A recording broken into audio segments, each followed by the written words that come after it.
Hello বন্ধুরা, দেখুন এইটি একটি সাপের ভিডিও।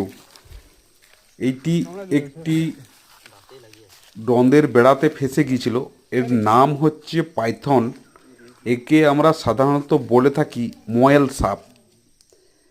এইটি বেড়া যারা দেন তারা একটু খেয়াল রাখবেন যেন নিচটা একটু ফাঁকা থাকে, কারণ এর ফলে অনেক সাপে দেখেছি এরা নেটে ফেসে যায়। তো আমার বলার উদ্দেশ্য, নিচে একটু ফাঁকা রাখবেন, কারণ এরকম সাপ আমাদের পরিবেশে খুব দরকার আছে।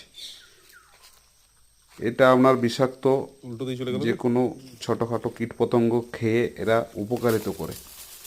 ভালো লাগলে ভিডিওটি অবশ্যই শেয়ার করবেন আর সাবস্ক্রাইব।